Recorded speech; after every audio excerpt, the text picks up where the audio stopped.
হেই আসসালামু আলাইকুম ভাই ব্রাদার, কি অবস্থা সবার? তো আজকের এই ভিডিওটাতে হচ্ছে আমরা হ্যামস্টার টোকেনের প্রাইস কেমন থাকতে পারে এই বিষয়টা নিয়ে হচ্ছে তোমাদেরকে একটা ধারণা দেওয়ার ট্রাই করব। সো ভিডিওটা শুরু থেকে শেষ পর্যন্ত দেখো, আর অবশ্যই হচ্ছে চ্যানেলটা সাবস্ক্রাইব করে দিও। আচ্ছা, প্রাইস প্রেডিকশনের আগে হ্যামস্টার নিয়ে কিছু গুরুত্বপূর্ণ কথা বলি, এই কথাগুলো একটু মনোযোগ দিয়ে বোঝার চেষ্টা করো। তো হ্যামস্টারের যে ডিস্ট্রিবিউশনটা হয়েছে এইটাও কিন্তু হচ্ছে কেটিজেনের মতো একদম ফালতু একটা ডিস্ট্রিবিউশন করছে। এরা কি করছে, যারা হচ্ছে নতুন ইউজাররা আসছে, একদমই নতুন, এই যে মাঝখানে যে ভাইরাল হয়ে গেল না, শেষ টাইমে আইসা একদিনে 14 মিলিয়ন ইউজার বাইরে গেল, ঠিক আছে, এক রাতে। তো এই যে বাংলাদেশের যে বিভিন্ন কন্টেন্ট ক্রিয়েটর ধুমায়া এটারে প্রমোট করা শুরু করছে যে 26 তারিখে এটা হয়েছে ওইটা হয়েছে, মানে হঠাৎ করে এমন ইউজার বাইরে গেছে জাস্ট এক রাতের মধ্যে, মানে বলার মতো না। এর মধ্যে আবার বিভিন্ন ইউটিউব, এরপরে হচ্ছে বড় বড় নিউজ চ্যানেল পর্যন্ত, সময় নিউজ চ্যানেল পর্যন্ত এইটাকে প্রমোট দিছে, যার কারণে দেখা গেছে কি যে লাস্ট একদিন দুই দিনের ভিতরে প্রচুর পরিমাণে ইউজার বাইরে গেছে, ঠিক আছে। তো ইউজার বাড়ার ফলশ্রুতিতে এখানে কি হয়েছে, এরা ডিস্ট্রিবিউশন করার সময় নতুন যে ইউজার আসছে এদেরকেও কিছু পরিমাণ টোকেন ওইখান থেকে দিয়ে দিছে, ঠিক আছে। যার কারণে দেখা গেছে যারা নতুন ঢুকছে তারাও তোমার 100-200 করে টোকেন পাই গেছে, ঠিক আছে।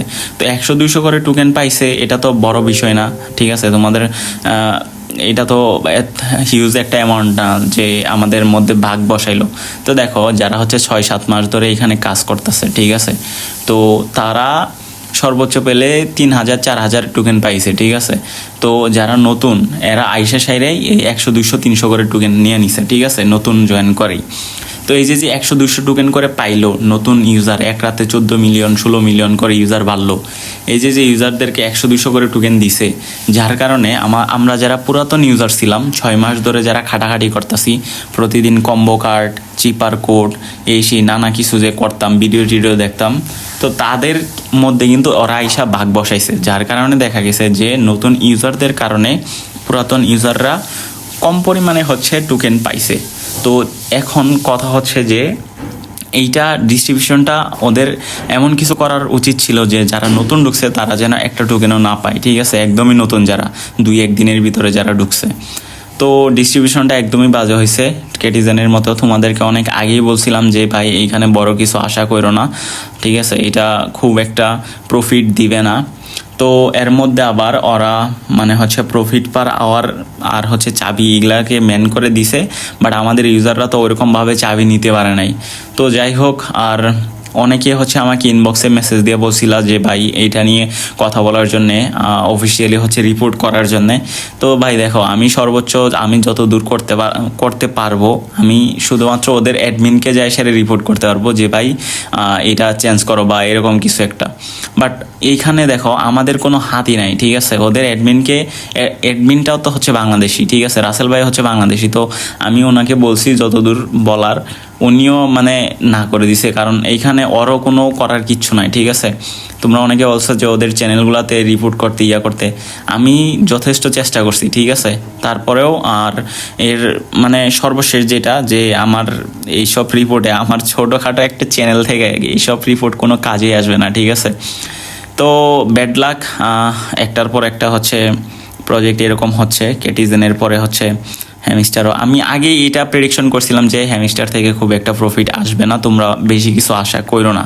তারপরে অনেকে মোটামুটি ভালো একটা কয়েন পাইছে, কেউ 4,000-5,000 করে পাইছে, আবার কেউ দেখা গেছে যে 1,200-1,300 করে টোকেন পাইছে।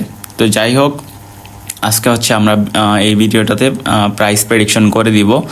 আর আরেকটা বিষয়, এই যে চিটিং ইজ ব্যাড এই কার্ডটা নিয়ে যে একটা ঝামেলা হয়েছে, আমি তোমাদেরকে শুরু থেকে বলছিলাম যে তোমরা বট টট ইউজ করে নাও।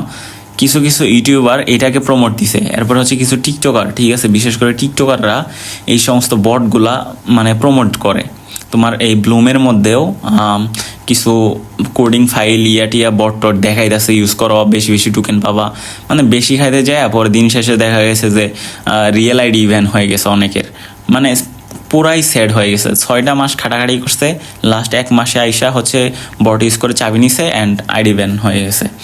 তো কি আর বলবো, আমি এটা নিয়ে অনেক চেষ্টা করছি যেন হচ্ছে সবার চিটিং ইজ ব্যাড কার্ডটা তুলে নেয়। তো মাঝখানে একবার তুলে নিল, এগিয়ে আবার দিয়ে দিছে, মানে ওদের কিভাবে কি যে করতেছে আমি কিচ্ছু বুঝতেছি না। আমি অ্যাডমিনকে যতবার চেষ্টা, মানে তোমরা আমাকে বলছিলা যে ভাই এটা নিয়ে কথা বলার জন্য, আমি অ্যাডমিনকে জাস্ট বলছি ভাই এটা সরানোর কোনো একটা কিছু করার। অ্যাডমিন বলছে যে এখানে তো আমাদের কোনো হাত নাই, তারপর আমি কয়েকবার রিপোর্ট করছি। তো এখন আর কি করার, যাদের হচ্ছে চিটিং ইজ ব্যাড কার্ডটা আসছে, তোমাদের ব্যাড লাক। এখন আর করার কিচ্ছু নাই। আর তোমরা চাইলে তারপরও লাস্ট একটা পদক্ষেপ নিতে পারো, সেটা হচ্ছে যে তোমরা ওদের যে টুইটার অ্যাকাউন্ট আছে, এরপর হচ্ছে টেলিগ্রাম চ্যানেল আছে, এগুলোতে রিপোর্ট দিতে পারো। এর থেকে বেশি কিছু আর করার কিছু নাই। তো যাই হোক, অনেক বক করলাম, এই কথাগুলো হচ্ছে বলা জরুরি ছিল। যাই হোক, এখন আসি যে প্রেডিকশন নিয়ে, ঠিক আছে? তো এই টোকেনটার প্রাইস হচ্ছে সর্বোচ্চ হলে 0.009 হবে, ঠিক আছে? 0.009 সর্বোচ্চ হলে, আর সর্বনিম্ন হচ্ছে 0.005 এরকম, ঠিক আছে? তো এই প্রেডিকশনটা এখন দেখা যাক কি হয়। আসলে বলতে কি যে বিষয়টা হচ্ছে হ্যামস্টারের যে ইউজার, ঠিক আছে, অনেক ইউজার। সো এটা মার্কেটে আসার সাথে সাথে দেখা যাবে যে ইয়ারড্রপ ইউজার তো সবাই হচ্ছে সেল করা নিয়ে ব্যস্ত থাকবে, যার জন্য সবাই সেল দিবে। সেল দেওয়ার কারণে হচ্ছে এটার প্রাইস একদম নিচে চলে যাবে, ঠিক আছে? সো 0.005ও চলে আসতে পারে, বা মানে প্রাইস অনেক কমে যাবে আর কি। তো দেখা যাক এখন কি হয় 26 তারিখে, আর কিভাবে সেল দেওয়া লাগবে, প্লাস হচ্ছে কিভাবে কি করা লাগবে, সব কিছুর ডিটেলস আমি তোমাদেরকে আস্তে আস্তে বুঝিয়ে দিব। এরপরেও যদি কোনো সমস্যা হয় আমি টেলিগ্রাম চ্যানেল থেকে লাইভে এসে তোমাদেরকে বুঝিয়ে দিব। এই বিষয়টা হচ্ছে অনেকে বুঝতেছিল না। তো দেখো এখানে উপরে যেটা, এটা হচ্ছে টোটাল টোকেন কতগুলা পাইছো, টোটাল হ্যামস্টার, ঠিক আছে? এরপরে নেক্সট আনলক যেটা, এটা হচ্ছে পরবর্তী সিজনে এই টোকেনটা পাবা। এবং হচ্ছে এখানে আনক্লেম নামে যে টোকেনগুলো আছে, এই টোকেনগুলো মূলত হচ্ছে এই 26 তারিখে উইথড্র নিতে পারবা, ঠিক আছে? প্রাইস কমের কথা কেন বললাম জানো? কারণ হচ্ছে যে হ্যামস্টারের কিন্তু তেমন একটা ফান্ডিং নাই, ঠিক আছে? ওদের কিন্তু ফান্ডিংই নাই, এরপরেও যে ইউজারদেরকে পেমেন্ট দেওয়ার মতো সাহসটা দেখাইছে, এটাই অনেক বেশি। ওদের তো ইউজার অনেক বেশি, তার উপর ওদের কোনো ফান্ডিং নাই, ওদের কোনো ব্যাকআপ নাই, তারপরে হচ্ছে ইউজারদেরকে পেমেন্ট দেওয়ার আশ্বাস একটা দিছে। এখন দেখা যায় কি করে। প্রি মার্কেট প্রাইস তো মোটামুটি আছে, তো এরকমটা থাকবে না। ট্রেডিং স্টার্ট হলে প্রাইস অনেক কমে যাবে আর কি।